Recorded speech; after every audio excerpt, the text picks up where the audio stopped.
So ladies, would you just stand and be recognized while I call your name? One at a time, ladies.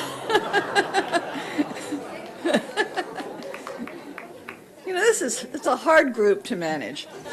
Margie Allison, Vice Regent for Washington. It's Washington State, yes, I'm sorry. Boyce Ansley for Georgia. Ann Bookout for Texas. Lucia Henderson for Virginia. Bonnie Henke for Oklahoma. Helen Lockery for Wyoming, the home state of our speaker and her guest. Liz Moran for Rhode Island. Kathy Mayton for Arkansas. Meg Nichols for Maine. Is Dee Dee Petri here? I didn't see her come in, but I think she will be here. For Wisconsin, Melody Richardson for Ohio.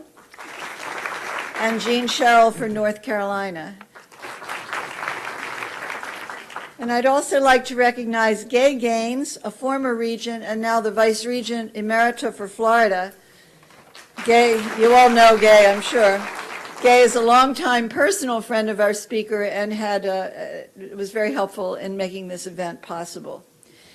Most of you know that it's the mission of the Mount Vernon Ladies Association to preserve the life and legacy of George Washington for future generations through education and preservation. Well, tonight's presentation is part of our Ford Evening Book Talk series, an important new element in our education outreach. The Ford Book Talks shine a spotlight on our nation's heritage and history by bringing our audiences fresh insights from our country's most esteemed and accomplished speakers and scholars. I want to mention that Mount Vernon has enjoyed a unique relationship with the Ford Motor Company dating back more than 90 years to the time when Henry Ford gave us our first fire engine. We are grateful for their long-term support and for making possible evenings like these for our local community of scholars, our supporters, and our friends. You really are so lucky to live in the vicinity of Mount Vernon, and I hope you will all spread the word to your friends and neighbors about the myriad events and programs that we have to offer. You know, Mount Vernon has never been better. And now I'm honored to present tonight's speaker, Mrs. Lynne Cheney. Mrs. Cheney has spent much of her professional life writing and speaking on the importance of knowing American history and the crucial need to teach it well. To get a flavor of her commitment to this cause, I recommend that you search out her excellent article, The End of History Part 2, that appeared in the Wall Street Journal on April 2nd. I loved that article. As chairman of the National Endowment for the Humanities from 1986 to 1993, Mrs. Cheney championed the importance of educating children on the leaders, events, and ideas that have fashioned our world and made it her mission to provide opportunities for educators to gain the in-depth knowledge that undergirds truly outstanding teaching.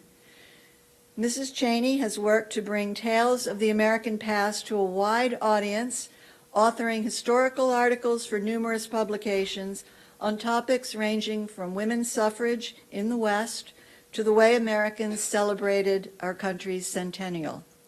She has also turned her attention to children and their families, writing 6 best-selling history books for youngsters, including the celebrated We the People, The Story of the Constitution, published by Simon & Schuster in 2008.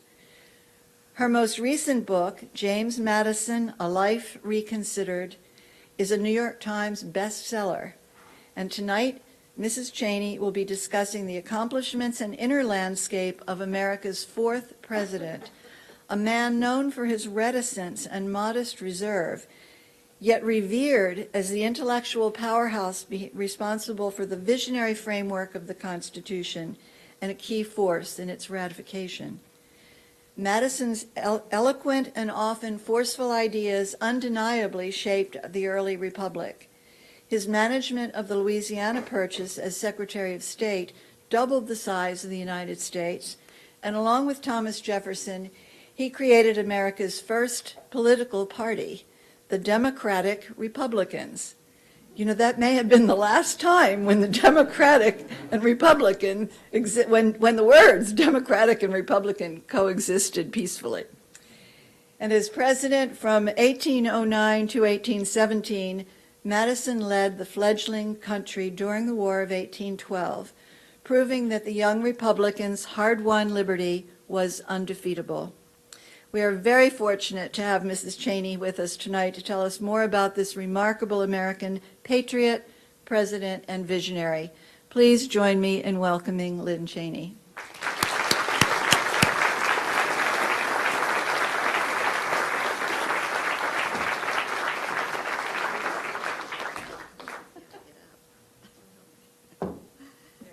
This is a big step. But I'm so used to being the shortest person in the room, it's kind of a pleasure to now be the tallest. And I want to thank the organizers of this event, but I especially want to acknowledge the Mount Vernon Ladies Association.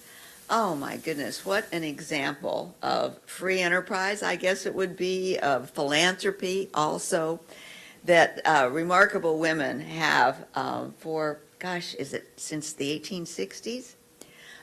Made this wonderful place the showcase for the early republic that it deserves to be. And I want to thank all of you for being here tonight. James Madison, of course, is my favorite Virginia president, and I feel a little heretical saying that in this crowd. But maybe I like him so much, and I so much enjoyed writing this book, which was a labor of 5 years. But he was worth spending this time on because I don't think that his amazing contributions to our country have really been fully recognized. So it was my pleasure to get up every day and record more of his truly remarkable life. It's hard to know exactly where to start when talking about Madison, but the Constitutional Convention is a good place, since I think one of the things he is recognized for is as being the father of the Constitution. But he did that in so many ways, and not least of them was getting George Washington to attend. Now, Washington had turned over the military mantle that he had carried during the Revolution, was really enjoying his time at Mount Vernon, and he looked upon the Constitutional Convention as an effort to get him involved in politics, which of course it was. And I'm sure he wasn't surprised at Madison's invitation to be the chairman of the convention. But he demurred. He had some excuses. He said, well, there was a Sons of Cincinnati meeting he'd already turned down for that time, so how could he possibly? But Madison and others as well prevailed upon him. Madison's arguments were, one, that the Constitutional Convention wouldn't succeed without him, but two, and I suspect this appealed more to Washington, the better sort of people wouldn't show up if Washington weren't there. But if he were there and in the presiding chair, the best minds, the best politicians in the country would gather. And so Washington agreed, and he was the indispensable man, as he's been called. I think without him, the convention wouldn't have happened, and without him, the United States of America, the First Republic, would not have happened. It was an enormous gift that Washington gave simply by being willing to sit in the chair. As I say, I recognize that these men were politicians. I think sometimes we tend to say that, they were the founders, and they didn't indulge in such a thing as politics. No. They understood politics very well. And Madison understood, before the convention got started, that one of the things he had to do was to keep the Confederation Congress from messing up the convention by passing certain laws and resolutions that would simply make people at the convention more divided than they were likely to be anyway. So Madison took this enormous trip north to be sure that the Confederation Congress was under control. You all know that he showed up at the convention with an agenda for the convention written out. Here was the plan. he knew, and this is what a savvy politician he was, he knew that the person who gets to set the agenda is likely to have great influence over what happens. And so he came prepared with the Virginia plan, which had a great impact on what came out of the convention, though it certainly did not present the total plan for the Constitution that was adopted. One of the things that Madison did, and this is a hard thing to be grateful for, but it is such a wonderful contribution, is that he kept notes. He sat in a chair right near the front so he could hear everything that was going on, and all day long he took notes in shorthand. And then every night he went back to his room, his little room in a boarding house on Market Street. He went back to his room and transcribed the notes. And he said that the effort nearly killed him. That's a quote. But it is one of our national treasures. As you probably also know, the Constitutional Convention was a secret. The windows were kept shut in Philadelphia. There were guards outside to make sure no one got very close. I'm not sure you would get away with this today. But the delegates to the Constitutional Convention knew that it would be much easier to reach a conclusion if the proceedings could be kept secret. So without Madison's notes, they are the fullest record of what went on. We would not understand what went on during those remarkable and remarkably hot days in Philadelphia.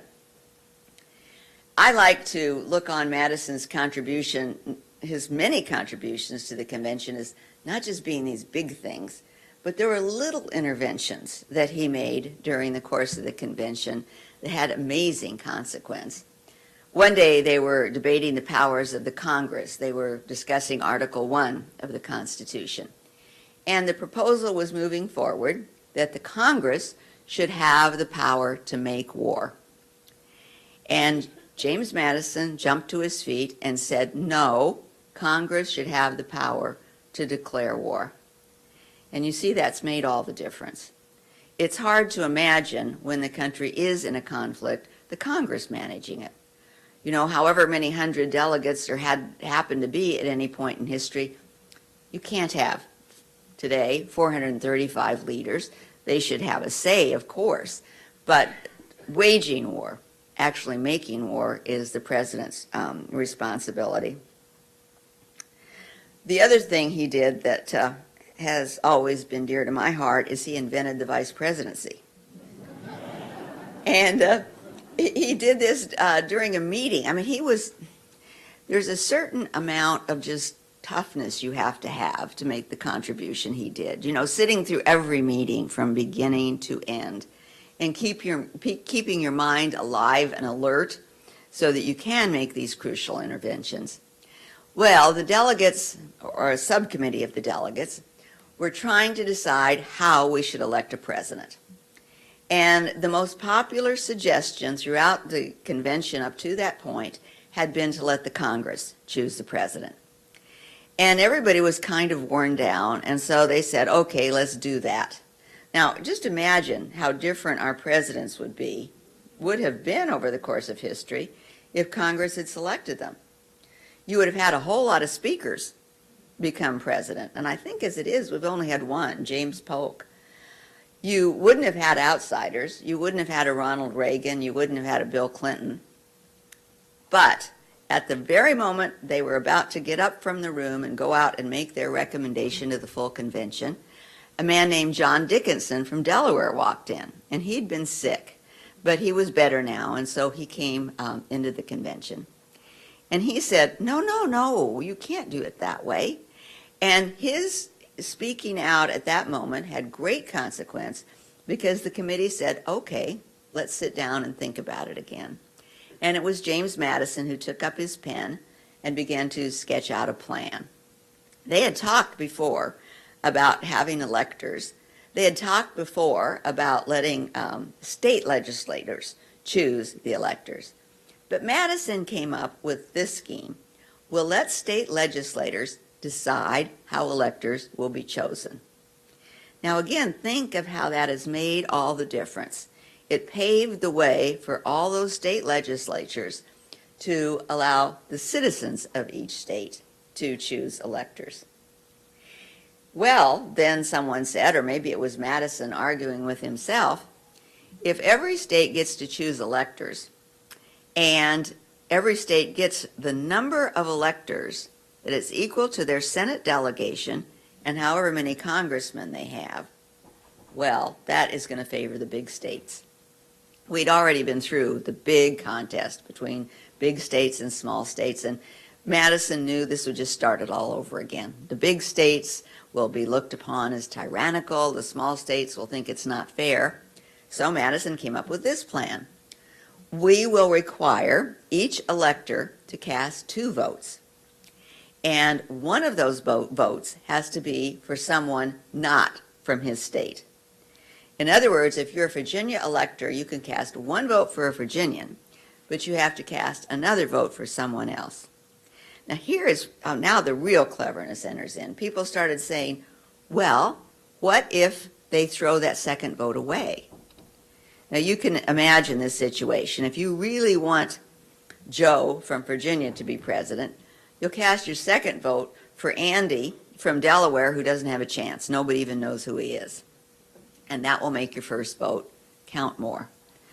Madison had the solution. Make the second vote count by creating this creature called the vice president, who will be the recipient of the second highest number of votes. Now, you see, nobody thought one was needed to that point. If you were worried about succession, you could always go through congressional succession. But now they had to find things for the vice president to do, now that they'd invented him. So first they made him the successor. And then people started worrying he would be dangerous because he wouldn't have enough to do. So they made him the president of the Senate. And that's how James Madison had a very great role in bringing the vice presidency into being. Well, the Constitution, of course, was written, but that wasn't the end of it. It had to be ratified.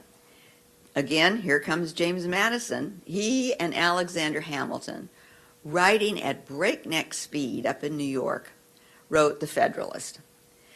They wrote so fast that the printer would be setting the first part of the essay while they were still finishing up the last part. One of them would be finishing it up. There was one period when Hamilton had to go off on some errands, and so Madison was in charge of the Federalist. He wrote 22 of the Federalist essays in 40 days. Now, maybe you or I could manage this, but we wouldn't write the Federalist. I mean, we might write the essay, but can you imagine writing something timeless, a timeless essay every single day for 40 days? They were so smart. They were so good. And I think the Federalist did have an impact beyond New York, which was where its main audience was. They wanted to get New York ratification. Madison saw to it that it was carried to the Virginia Convention, where he faced some mighty challenges. He was elected a delegate there. But the most eloquent man of the day, Patrick Henry, didn't like the Constitution. And he was willing to say so with all his full eloquence. So Madison went to Virginia, battled it out with Patrick Henry, and a very odd thing happened to him in the middle of the convention. He was standing and talking, and he said, "Gentlemen, you'll have to excuse me, I'll be back." And he left the convention for 2 days. This is a curiosity, and another curiosity is that people often refer to Madison as sickly. Now think of that. Somebody sickly wrote 40 essays in 22 days. Somebody sickly was running up and down we think of it as the East Coast, getting the Congress in line, getting the convention in line, getting Virginia in line. Somebody sickly was taking those notes at the convention all day long. Well, he couldn't have been sickly. But it's clear something happened to him every once in a while. And one of those every once in a while incidents happened at the Constitutional Convention. At the Virginia Ratifying Convention. I was really struck by what this could be. And I was at Princeton, where I came across an amazing essay that still, you can find it in print if you look really hard, but you have to look really hard. It's an autobiography that Madison wrote of himself when he was very old. And he talked about himself in his early days, and he said that he wrote about himself in the third person, as people did in those days. He said he had something resembling epilepsy that suspended the intellectual functions. And I think he did, in fact, have epilepsy. I talked to real experts in the field. He talked about suspending the intellectual functions. He didn't talk about falling down, which is how people thought of epilepsy then and still do, as something that drives you to the ground. But rather he would be sitting someplace or speaking someplace, and suddenly he didn't quite make sense.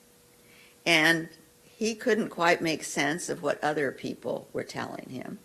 If you go through the historical record, it is pretty easy to find the places where this happened. He was once training before the Revolution to be in the Virginia militia, and something happened, and it prevented him from being in the militia.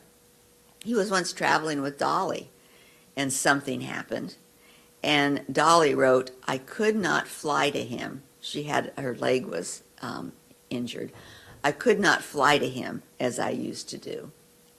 You know, it's really important to understand this ailment, not only because Madison overcame, and that's an amazing thing. I love stories of, people who have difficulties of some kind or another and overcome, and Madison did.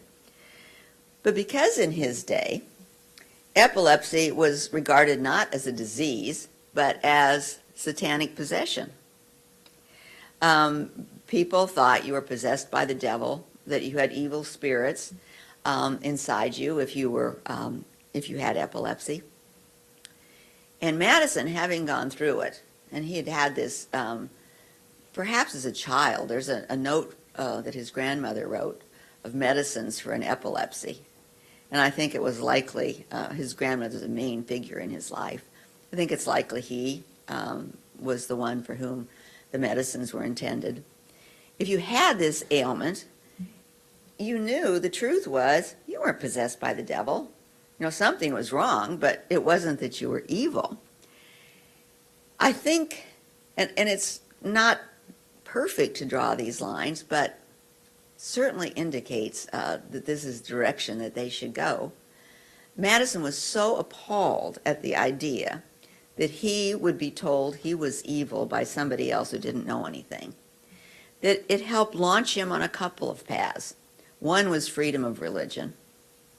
Nobody should have to believe anything that they don't sincerely believe. And the other was simply intellectual freedom, freedom of speech, but freedom to think. You know, nobody should have to adopt an opinion that he doesn't think is true. And throughout Madison's life, you see this theme emerging again and again, that nobody should have to take somebody else's word for what he feels deeply and sincerely. You only have to take your own word, follow your own path, follow your own conscience. So this instance at the Virginia Ratification Convention was significant for both reasons, because it showed what Madison was up against. It also showed how he had been launched on this amazing path toward free expression and freedom of belief. He came out of the convention victorious, but he made Patrick Henry very, very mad. And so, as a result, when it came time for the state legislature in Virginia to appoint a senator, they didn't appoint Madison. And when it came time for him, he decided, well, he'd run for Congress instead. When it came time for him to run for Congress, Patrick Henry went out and found his own candidate, a young man named James Monroe, to run against Madison. Well, fortunately, Madison won that election, and it was like elections today. Madison wrote once that, he and Monroe, it was snowy, it was cold, and they went out and some people played fiddles, and then they got up and talked to a tired crowd. It does remind me of some campaign events I've been part of. But he did win that seat, and fortunately for the nation, because he was so crucial in the first Congress. And he was crucial to George Washington. When Washington had been elected and he knew he had to give an inaugural address, he asked this young man who was hanging around Mount Vernon to help him. And the young man produced an 82-page monstrosity. Now, if you've ever asked someone else to write for you, you know this happens. So Washington got hold of Madison and said, please come visit me. And when Madison got there, he said, please write my inaugural address. And Madison did. And it was a fine address. And Washington delivered the address, and then the custom was the Congress, the House, had to respond to the address. So Madison wrote the response. And then Washington said, you know, you're so good at this, would you write my response back to the Congress? I like to tell this story because it's an example of how Madison's voice echoed off all the walls during those early years of the Republic. During that first Congress, he got the Bill of Rights passed, got the nation set on its course, and then an amazing thing happened. There was a schism, a breaking apart of relationships. Madison began to grow a little suspicious of Hamilton's influence over Washington. Hamilton at this point was a big government man. Madison had actually been one for a while, but when he saw Hamilton in action, and he saw what Hamilton wanted to make of the Constitution, he became a small government devotee. And he and Jefferson really aligned themselves. They were best friends, but they aligned themselves against Hamilton, but as a result also against Washington. In those days, and it's so hard sometimes to move yourself back to that period, but in those days, especially since the government had been so hard won, you know, they'd not only had to win a revolution, they'd had to create it through a constitution. And, well, it was just regarded as somehow disloyal, and you can see this, to criticize the government. You know, the government was this, and we've created this, and it's good, and, you know, the first republic in history of the world, it's good. So criticizing it was regarded with a great deal of disapproval. It was considered seditious, you know, disloyal.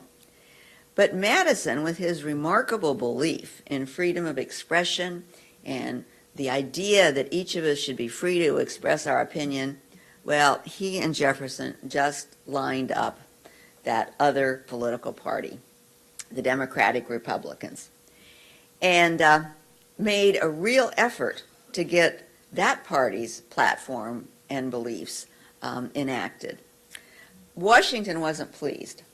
And one sad story, probably I shouldn't even tell it here at Mount Vernon, but on the last day of Washington's life, he was sitting reading. Was it Lund Washington who was reading to him, I think?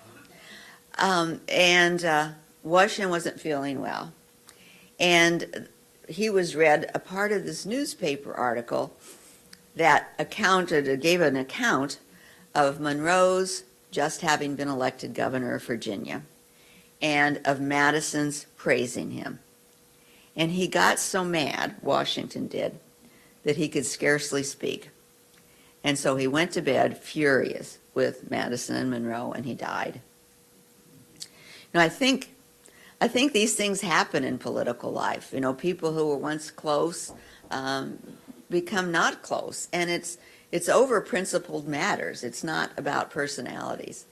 But the Virginia dynasty, those first 4 presidents who were from Virginia, Adams sneaked in there somehow.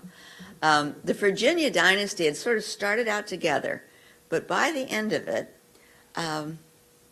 Washington was estranged from all of them, and they were estranged from Washington, which is one of those tales we never used to tell. We used to like Parson Weems better.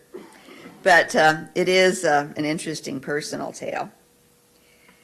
When I was writing this book, I would ask myself nearly every day, how long until I get to Dolly? Now, Madison married late. It was 1794. before he was walking on the street one day, and she went walking the other way, and he was a goner. Now, he wasn't the first one. People used to line up on the streets to wait for Dolly to go by. She was the real deal, you know. She was tall, she was beautiful, she was outgoing, she was warm, she dressed very dramatically, caught your eye right away. So Madison asked one of his college friends to introduce them. And to tell you what a small world the 18th century was, that friend was Aaron Burr. So it was Aaron Burr who got Dolly and James together. Madison went to her room. She was wearing a mulberry velvet dress with yellow glass beads, and it was just over for him. And he got her to marry him, and it was one of the best political unions as well as the best love matches you can imagine. As Barbara was saying, James Madison was reticent. You know, he wasn't a glad hander. He didn't slap people on the back. He just waited for them to be impressed by his intellect. And that can be done, but it doesn't help to be warm, doesn't hurt to be warm and friendly too. And while he was Secretary of State, they had a house on F Street in Washington, and Dolly would open the doors. She would invite everybody, particularly members of Congress. She would serve them Southern comfort food. She would make sure the conversation was warm and lively. She saw herself as part of the entertainment. She always was wearing something spectacular. My favorite outfit, I think, was pink. I'm not sure if it was velvet or satin, but it had an ermine collar, and a lot of gold chains were involved. And the whole thing was topped off with a white velvet cloche, I think they called it, and peacock feathers. Now, at this point, she would have been 7 feet tall. And people thought that was pretty terrific. The reason this was good political behavior is that in those days, the Congress, the caucuses in the Congress chose the presidential nominees.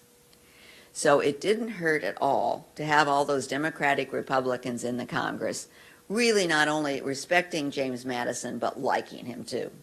And so I think Dolly made an amazing contribution. They had an amazing marriage. No children of their own. The sort of serpent in the Garden of Eden was Dolly's son, James's stepson, who turned out to be a complete ne'er-do-well, would steal things from Montpelier and sell them on the street corner, which in some ways has a benefit today. If you know somebody who says they have a Madison letter, they might actually. I found a friend on the Eastern Shore, a real estate salesman whom I like very much. He had 2, and they're genuine. And they kind of complete stories that we knew the first part of from Madison. Well, I guess I'm sounding like he never did anything wrong, but he wouldn't have agreed with that. If you ask him to pick a single failing, it was slavery. He and Jefferson were both well aware of the immorality of owning other human beings, and they couldn't figure out a way out. Madison became involved for a while with the American Colonial Organization, the purpose of which was to ship freed slaves to Africa. Well, the problem was freed slaves had no interest in going to Africa. The slaves at Montpelier, for example, thought Virginia was home. So the process was doomed from the start, but they just couldn't figure it out. And right before he died, James Madison had long conversations with a feminist named Harriet Martineau, in which he just castigated himself in the South for not being able to get out of this problem, this moral issue. He was, nevertheless, a great president. He served 2 terms. As Barbara was saying, he took the nation to war under the Constitution for the first time. It was a dicey war. You know, there were many times when it could have gone the other way. And one of the reasons it could have gone the other way so easily was that all of New England hated the war. And it was a great economic burden on New England. And so they were constantly looking for a way out. And there was talk of seceding from the Union in New England. Serious, serious talk. Madison, though, never once tried to silence the people who were upset and protesting. He was encouraged to. He had many people advising him that, he just needed to shut this down. But he valued freedom of expression enough that he didn't do that. He was also responsible enough, though, that he had troops ready in case someone decided to really use violent means to secede from the Union. It was sort of the old Ronald Reagan thing, trust but verify. He had the backup in case, but never thought that just expressing your opinion, no matter how negative it was about the government, was a bad thing. At the end of Madison's presidency, now you know who his predecessors were, Washington, Jefferson, and Adams. At the end of Madison's presidency, Adams paid him perhaps the greatest tribute that it would have been possible for John Adams, who was a very proud and prickly man. He said of Madison's administration, "Notwithstanding 1,000 faults and blunders, Madison's administration had," and this is the important part of the quote, "acquired more glory and established more union than all his 3 predecessors put together." So he was including himself. It seems like a tribute, in my mind, that was well-deserved, but it must have pained Adams to make it. Well, with that, let me stop and see if you have any questions. I've heard that you ask really good questions. Yes. Yes.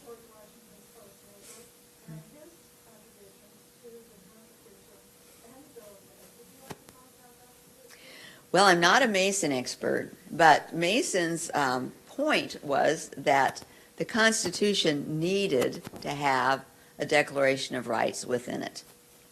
And Madison's objection, they disagreed on this point during the Constitutional Convention. Madison's objection wasn't about there being a Bill of Rights. It was that once you had the Constitution ratified by 5 or 6 states, if you then said, okay, we're going to put a Bill of Rights in it, the whole thing would have fallen apart. The six states that had already ratified would say, oh, well, we want this. And maybe there would be 5 different versions of what they wanted. The ones that hadn't ratified would similarly do that. So that was the disagreement between Mason and Madison. Jefferson, at this point, Jefferson was funny. He didn't like confrontation. But boy, did he like to offer his opinion from a distance. And he did this from Paris. And Madison is his best friend. Jefferson wants there to be this Declaration of Rights, this Bill of Rights in the Constitution. So his idea is that we'll come up with a Declaration of Rights and we'll attach it to ratifications. Madison knew this was going to blow the whole thing up. And so there's this hiatus in their correspondence where Madison doesn't write him for about 6 or 7 months. And at the end of it, they were good friends again. But the issue of a Bill of Rights wasn't so much in Madison's mind. He didn't really think it was necessary because he thought the Constitution had all of the rights in it that was needed. But he didn't object to putting one in except that it would keep us from getting to a Constitution. And I've always thought George Mason's, he didn't sign the Constitution. He was one of those who objected. That's right. But then Madison was the leader in getting that to happen. He was, he'd sort of made promises that should the Constitution be passed, be ratified, that he would work on that, and he did. Oh, come on, you're disappointing me. I have to ask my own questions here. I see a hand. Yes, I can't quite see you, but. Oh, thanks. So one of my favorite books from almost that era is the Marquis James biography of Andrew Jackson. And he talks about James Monroe and James Madison, the War of 1812. And I think he was trying to compliment Monroe, but he really ended up not saying flattering things about Madison's management of the war. and basically says Madison completely decompensated during the war, and had it not been for Monroe, the country would have fallen apart and the British would have won. So I was wondering what you think about that statement. You know, I think Monroe is one of the other underappreciated founders. And during the War of 1812, well, Monroe was a funny guy. He was insecure, and he displayed it in funny ways. Well, for one thing, he ran against Madison for the Congress, and then he ran against Madison for president when he didn't have a single chance. But he was very ambitious and maybe not always wise about where his ambitions went. But he had gifts, and one of his gifts was a martial one, I would call it, a military one. He was born a fighter. He had, as a college student, raided the governor's palace in Williamsburg to get guns for the Virginia militia. He was a warrior deep down and very talented, particularly at scouting. So during the War of 1812, Madison had trouble getting good cabinet members. I once wrote an essay called "A Good Cabinet Member is Hard to Find." And he had trouble getting good generals. As Lincoln's experience showed, a good general can be really hard to find too. And though Madison had every reason to be irritated with Monroe, he turned to him, not only to be his Secretary of State, but to be his Secretary of War. So imagine the mantle that Monroe carried during that war. And I think we probably could attribute some of the successes to it. People do like to draw these, black and white portraits, though. Madison bad, Monroe good. I think both have their virtues we should praise, and both have weaknesses as well. Yes.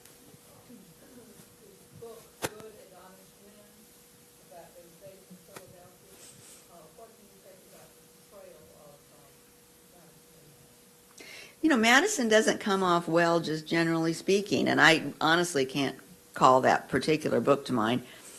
But I have been a lucky person. I have seen the play Hamilton, and I'll bet a lot of you know about this play. Oh my gosh, it is just great. You won't think that I went, and you won't think that Dick Cheney went and loved it when I tell you about it. It's a perfectly accurate historical portrayal of the founders, with Hamilton at the center. And it has great music, and the lyrics are all in rap. Okay? Now, you'll sound, but it is totally sold out in the Public Theater in New York, and it's moving to Broadway. Peggy Noonan wrote a great column about it in the Wall Street Journal last week. It's moving. It makes you weep. It makes you laugh. It is just terrific. And Dick Cheney loved a rap thing. He did. But in this play, my only complaint about it is the way Madison is portrayed. And he's kind of a big, hulking fellow who you think is smart, but he's not acting very smart. And so I thought maybe Madison, but it's a musical, so it doesn't make a difference. It's only a symbol of what I see all too often, is that Madison isn't as fully appreciated as he should be. Well, I thank all of you for being here tonight, and look forward to seeing you after. Oh, you're bringing gifts. Do I have to abandon my little... No, you can just go to the side here. Oh, okay. We'll both do this together. Oh, all right. No, I'm taller than you. How are you? First of all, we are very grateful that Well, you took the thank time. you. Thank you for doing this. Thank you.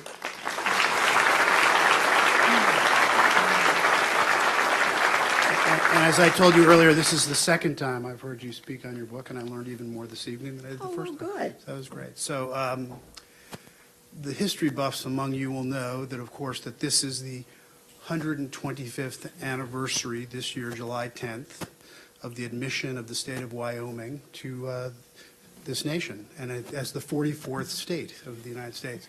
And so I take no credit for this gift, either as the brainchild or as the gifter, but it comes to you from Jim and Joe Carroll Porter. I think they're here tonight. I'm not sure where they are, but this is a map from... Oh, my goodness. This is a map from 1888. That's a treasure. of the state of Wyoming. Yes, I love it. Yeah, and I'm sent that probably you and your husband would be aficionados of maps, so. Yeah, It's true. So we're delighted to have you have it. Well, and, thank you. Just want to thank you very much for I'm being going with to us. get down before I take hold of it. Okay, there we go. Thank you so Thank you. much. Thank you very all much. for being here.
Are you